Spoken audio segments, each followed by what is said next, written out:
Welcome back to Crawford-Clark Close-Up and our week of Mission Impossible movie reviews as the sixth film in the series, Fallout, is getting its cinematic release nationwide. Time now for us to almost get up to date with our review of 2015's fifth movie in the series, Rogue Nation. Mission Impossible 2, released in 2000, has often been criticised for its overuse of elaborate action set pieces and flashy cinematography, but you can't deny that the opening of the film is a killer introduction to the story. With the fifth movie, Cruise decided he wanted to kick off the film as it meant to go on once again, with a terrific stunt. Benji is out in the field, assisting Hunt, with Brandt reporting from the office, and Luther also assisting. Yes, Luther is back. The team are after a large package that's located on an A400 plane in Belarus. The plane is taxiing and about to become airborne when Hunt leaps centre screen and climbs onto the wing of the plane and holds on to the near side door of the plane as it becomes airborne, with Simon Pegg's Benji trying to open the correct door of the plane electronically.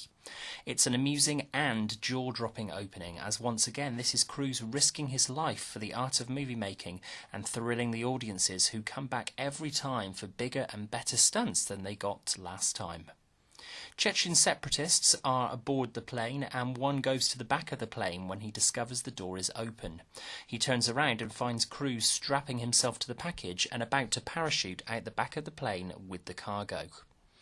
Cue the title sequence that once again teases audiences with snippets of scenes to come later in the film, as we had with the previous film, Ghost Protocol. We next see Hunt in a London record store after opening hours, who enters a listening booth with a record that contains his mission brief, should he choose to accept it. The problem is the transmission is coming from the Syndicate, the rogue organisation that Hunt is currently trying to track down. The Syndicate now know Hunt's identity and location and have him trapped.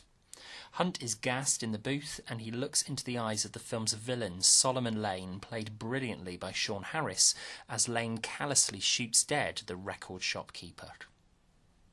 With the IMF without a secretary due to his demise in the previous film, it's here that we're introduced to CIA figure Hunley, played by the inimitable Alec Baldwin, who is trying to convince the chairman and the board of the irrelevance of the IMF and explain that their previous actions should be reason for them to be shut down.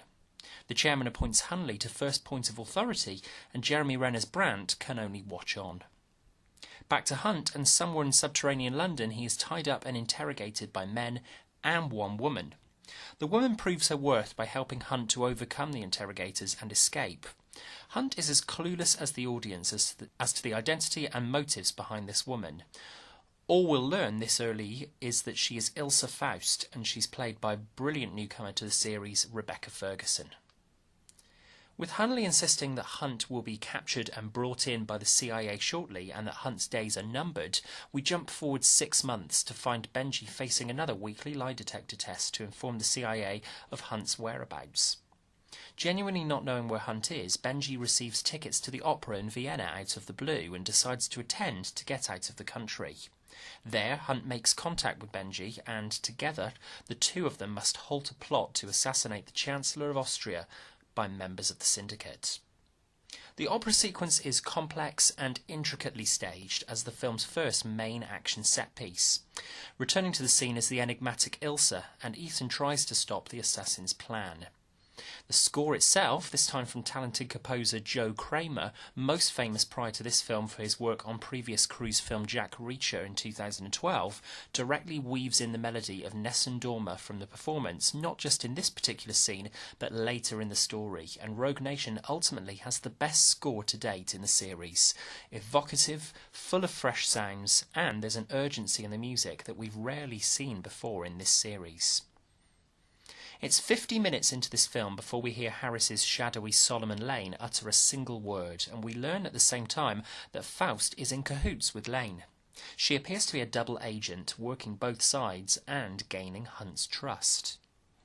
From here we skip breezily from Vienna to Casablanca in the natural globe-trotting fashion of this genre of movie making, as Ethan and Benji pay a visit to Faust before Hunt really does attempt the impossible: to hold his breath for 3 minutes in an airtight underwater room to obtain the files on the Syndicate. This is the most physically exhausting scene to perform for Cruise to date, and for the audience to watch. We've never really seen a physically drained Ethan Hunt before now to this extent, and we certainly haven't seen an Ethan Hunt who has to be rescued from his mission by a woman. Faust gets Hunt to safety, and Benji looks relieved when Hunt regains consciousness, until Faust makes off with the prize, deceiving the IMF again. Ilsa Faust is a fascinating character for the franchise. You really don't know from one moment to the next what she's going to do, or where her allegiance truly lies. Meanwhile, Brandt recruits Luther under director Hunley's nose to try and trace Ethan and Benji out in the field, and they come into contact with one another again after Ethan and Benji crash the car they're trying to pursue Faust in. When Hunt sees that Faust is getting away by motorbike, Hunt climbs aboard another motorbike and takes flight down the winding Moroccan roads. This fifth instalment in the franchise really doesn't let up on the action front. It's wall-to-wall terrific set pieces that keep audiences on the edge of their seats, anticipating what's coming next. Faust makes contact with MI6 boss Atlee, played by the brilliant Simon McBurney, who ends up deceiving her as he wipes the drive that he instructs her to return to Solomon Lane. Faust then reconvenes with Hunt, watched at all times by Brandt, Benji and Luther, until Benji is kidnapped by Lane's men and taken to Lane. The only person who can activate Lane's drive is the UK Prime Minister, so the IMF's next task is to corner the Prime Minister and explain the situation to him. We learn here that MI6's Atlee was the one who actually started up the syndicate, and everyone is played for fools. Hunt gets the last laugh, however, as Atlee is uncovered as a traitor in a cunning sequence that also keeps the audience guessing throughout. Hunley, witness to Hunt's actions, is impressed by the IMF and their actions, and begins to understand that he was wrong to doubt the team. The film's climax involves Benji strapped up with an explosive jacket in the middle of London, with Faust in attendance pointing a gun at him. After destroying the disc that Lane needs, Hunt bargains with Lane for Benji's life by telling him that he has memorised all the account details on the disc, and proves it by giving Lane one account number so that he can transfer money into his account. Lane is forced to cancel the detonation on Benji at the last second, and Hunt instructs Benji to find Brandt and Luther, who are setting a trap for Lane, who will be coming after Ethan and Ilsa in a matter of minutes.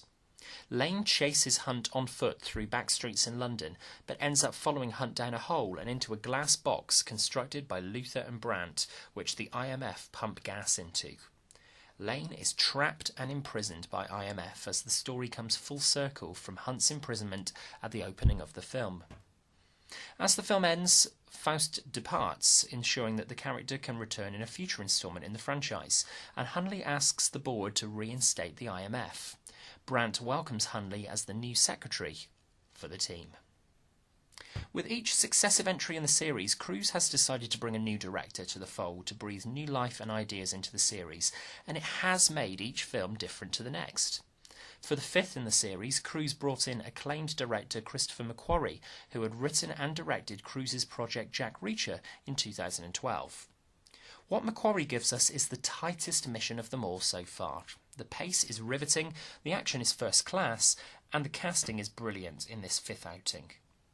Our Crawford-Clark close-up standout scene in a film filled with them is the brilliant finale where Lane gets his comeuppance. In fact, the entire villainous angle of Rogue Nation is the best in the series to date, with Philip Seymour Hoffman's Owen Davian from MI3 being a close contender. Mission Impossible Rogue Nation is not to be missed, and for us, it's...